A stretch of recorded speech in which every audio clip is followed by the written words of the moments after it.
Rowdy ಲಕ್ಷ್ಮಣನ ಉಸಿರು ನಿಲ್ಲಿಸಿದ ಪ್ರೇಮ್ ಕಹಾನಿ, ಲಕ್ಷ ಲಕ್ಷ ಹಣ ಪೀಕಿ ಇಟ್ಲು ಮುಹೂರ್ತ. ಹಾಡ ಹಗಲೇ ಹತ್ಯೆ ಹಿಂದೆ ಲಂಡನ್ ಸುಂದರಿಯ ನೆರಳು.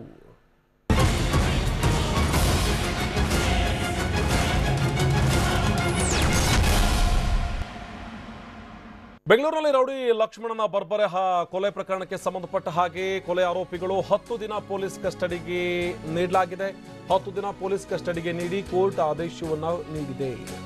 ಇದು ರೌಡಿ ಲಕ್ಷ್ಮಣನ ಕೊಲೆ ನಡೆದಿತ್ತು, ಬರ್ಬರವಾಗಿ ಹತ್ಯೆ ನಡೆದಿತ್ತು.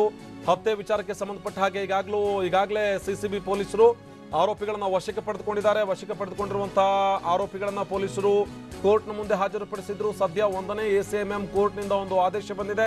10 ದಿನಗಳ ಕಾಲ ಪೊಲೀಸರ ವಶಕ್ಕೆ ಆರೋಪಿಗಳನ್ನ ನೀಡಲಾಗಿದೆ. ಹೆಚ್ಚಿನ ವಿಚಾರಣೆ ಜೊತೆಗೆ ಹೇಗೆ ನಡೀತು ಕೊಲೆ, ಯಾಕೆ ಕೊಲೆ ಮಾಡಿದ್ರು, ಇಂಥ ಒಂದಷ್ಟು ವಿಚಾರಗಳನ್ನ ತನಿಖೆ ವೇಳೆ ಬಯಲಿಗೆಳಬೇಕಿದೆ. ಈ ವಿಚಾರಕ್ಕೆ ಸಂಬಂಧಪಟ್ಟ ಹಾಗೆ ಕಸ್ಟಡಿಗೆ ಕೇಳಿದ್ರು.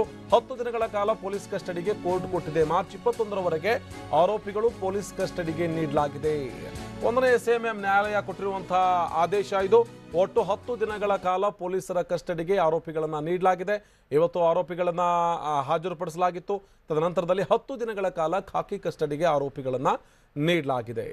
ರೌಡಿ ಲಕ್ಷ್ಮಣನ ಹತ್ಯೆಯಾಗಿತ್ತು. ಬರ್ಬರವಾಗಿ ಮಧ್ಯಾಹ್ನವೇ ಆತನನ್ನ ಹತ್ಯೆಗೈಯಲಾಗಿತ್ತು. ಕೊಲೆಯ ಹಿಂದೆ ಸುಂದರಿಯೊಬ್ಬಳ ನೆರಳಿದೆ ಅನ್ನುವಂಥ ಆರೋಪ ಕೂಡ ಕೇಳಿ ಬರ್ತಾ ಇತ್ತು. ಆರೋಪದ ಹಿನ್ನೆಲೆಯಲ್ಲಿ ವರ್ಷಿಣಿ ಅನ್ನುವಂಥ ಮಹಿಳೆಯನ್ನ ಅಲ್ಲಿ ವಶಕ್ಕೆ ಕೂಡ ಪಡೆಯಲಾಗಿತ್ತು. ಅರೆಸ್ಟ್ ಕೂಡ ಮಾಡಲಾಗಿತ್ತು.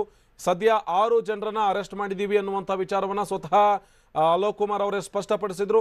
ಇದಾದ ಬಳಿಕ 1ನೇ ACMM ನ್ಯಾಯಾಲಯದಿಂದ ಬಂದಿರುವಂತಹ ಆದೇಶ ಏನು ಅಂತ ನೋಡ್ತಾ ಹೋದ್ರೆ ಒಟ್ಟು 10 ದಿನಗಳ ಕಾಲ ಆರೋಪಿಗಳನ್ನ ಪೊಲೀಸ್ ವಶಕ್ಕೆ ನೀಡಲಾಗಿದೆ.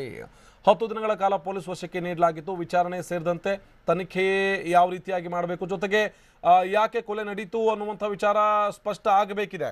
ವಿಚಾರ ಹಣಕ್ಕೋಸ್ಕರವೋ ಅಥವಾ ಅದರ ಹಿಂದೆ ಸುಂದರಿಯ ಕರೆನಲ್ಲಿದೆಯೋ ಅಥವಾ ಬೇರೆ ಬೇರೆ ವಿಚಾರಕ್ಕೆ ಸಂಬಂಧಪಟ್ಟ ಹಾಗೆ ಏನಾದರೂ ಕೊಲೆ ನಡೆದಿದೆಯಾ, ಒಂದಷ್ಟು ಆರೋಪಿಗಳನ್ನ ಡ್ರಿಲ್ ಮಾಡುವಂಥ ವಿಚಾರಕ್ಕಾಗಿ ಪೊಲೀಸರು ಕಸ್ಟಡಿಗೆ ಕೇಳಿದ್ರು. ಸದ್ಯ 1ನೇ ACMM ನ್ಯಾಯಾಲಯ 10 ದಿನಗಳ ಕಾಲ ಆರೋಪಿಗಳನ್ನ ಪೊಲೀಸ್ ವಶಕ್ಕೆ ನೀಡಲಾಗಿದೆ. ದೃಶ್ಯದಲ್ಲಿ ನೋಡ್ತಾ ಇದ್ದೀವಿ, ಒಂದು ಕಡೆ ಆರೋಪ ಹೊತ್ತಿರುವಂಥ ವರ್ಷಿಣಿ ಲಂಡನ್ನಲ್ಲಿ ವ್ಯಾಸಂಗ ಮಾಡ್ತಾ ಇದ್ಲು. ಲಕ್ಷ್ಮಣನೇ ಆಕೆಯನ್ನು ಓದಿಸ್ತಾ ಇದ್ದ. ಆತನಿಂದಲೇ ಹಣ ಪಡೆದು ಆತನಿಗೇನೆ ಈ ರೀತಿಯಾದಂಥ ಒಂದು ಸ್ಕೆಚ್ ಹಾಕಿದ್ಲು.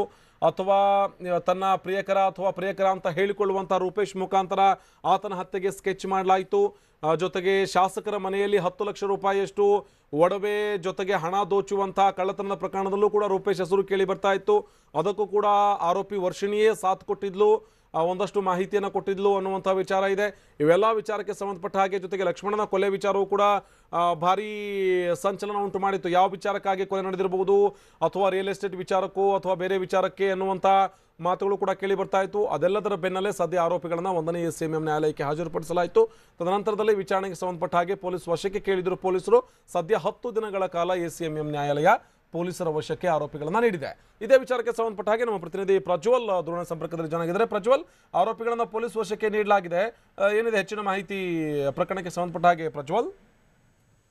ಆನಂದ, ಇವತ್ತು ಏನಂತ ಅಂದ್ರೆ ಅಷ್ಟು ಜನ ಆರೋಪಿಗಳನ್ನ ಸಿಸಿಬಿ ಪೊಲೀಸ್ ವರ್ಷಿಣಿ ಸೇರಿದಂತೆ ವರ್ಷಿಣಿ, ರೂಪೇಶ ಮತ್ತೆ ದಿನೇಶ್, ದೇವರಾಜ್ ಸೇರಿದಂತೆ ಎಷ್ಟು ಜನ ಆರೋಪಿಗಳಿದ್ದಾರೆ ಎಲ್ಲರನ್ನು ಕೂಡ 1ನೇ ACMM ನ್ಯಾಯಾಲಯದ ಮುಂದೆ ಹಾಜರುಪಡಿಸಿದ್ವು. ಆಸ್ ಪರ್ ಪ್ರೊಸೀಜರ್ ರೀತಿಯಲ್ಲಿ ಅವರಿಗೆ ಇವತ್ತು ವಿಕ್ಟೋರಿಯಾ ಆಸ್ಪತ್ರೆಯಲ್ಲಿ ಮೆಡಿಕಲ್ ಅನ್ನು ಕೂಡ ಮಾಡಿಸಲಾಗಿತ್ತು. ನಂತರ ಅವ್ರನ್ನ ಹಾಜರುಪಡಿಸಿ 14 ದಿನದ ಪೊಲೀಸ್ ಕಸ್ಟಡಿಗೆ ಕೇಳಿದ್ರು. ಆದ್ರೆ ನ್ಯಾಯಾಧೀಶರು 10 ದಿನಗಳ ಪೊಲೀಸ್ ಕಸ್ಟಡಿಯನ್ನು ನೀಡಿ ಆದೇಶವನ್ನು ಮಾಡಿದ್ದಾರೆ. ಇಲ್ಲಿ ಪೊಲೀಸರು ಮತ್ತೊಮ್ಮೆ ಆರೋಪಿಗಳನ್ನ 10 ದಿನಗಳ ಕಳೆದ ನಂತರ ಕೂಡ ಮತ್ತೆ ಆರೋಪಿಗಳನ್ನ ವಶಕ್ಕೆ ಕೇಳುವ ಸಾಧ್ಯತೆಗಳಿದೆ. ಯಾಕಂತಂದ್ರೆ ಸಾಕಷ್ಟು ಡೈಮೆನ್ಷನ್ ಗಳಿರುವಂತದ್ದು ಪೊಲೀಸರಿಗೆ ಈಗ ಸಿಕ್ಕಿರುವಂತ ಮಾಹಿತಿಗಳಾದ ಮತ್ತೆ ಎವಿಡೆನ್ಸ್ ಏನಿದೆ ಇದರ ಪ್ರಕಾರ ಹೊಡೆದಿದ್ಯಾರು ಮತ್ತೆ ಪ್ಲಾನ್ ಮಾಡಿದ್ಯಾರು ಅನ್ನೊಂದೊಂದಷ್ಟು ಅಂದ್ರೆ ರೂಪೇಶ ಮತ್ತೆ ಹೇಮಂತ್ ಅಲಿಯಾಸ್ ಹೇಮಿ ಇವರೆಲ್ಲ ಸೇರಿ ಹತ್ಯೆಯನ್ನ ಮಾಡಿದ್ರೆ ಮತ್ತೆ ಇದಕ್ಕೆ ಮಾಹಿತಿನ ಅಂದ್ರೆ ಇನ್ಫಾರ್ಮೇಶನ್ ಲಕ್ಷ್ಮಣನ ಹೆಜ್ಜೆ ಮಾಹಿತಿಯನ್ನ ಕೂಡ ಈಕೆ ನೀಡಿದ್ಲು, ಅಂದ್ರೆ ವರ್ಷಿಣಿ ನೀಡಿದ್ಲು. ಹೀಗಾಗಿ ಈಕೆ ಕೂಡ one of the main accused ಅನ್ನೋದನ್ನ ಪರಿಗಣನೆ ಮಾಡಿ ಜೊತೆಗೆ ಆಕೆಗೆ 1 ಲಕ್ಷ ಏನು ಲಕ್ಷ್ಮಣನಿಂದ ಹಣ ಟ್ರಾನ್ಸ್ಫರ್ ಆಗುತ್ತೆ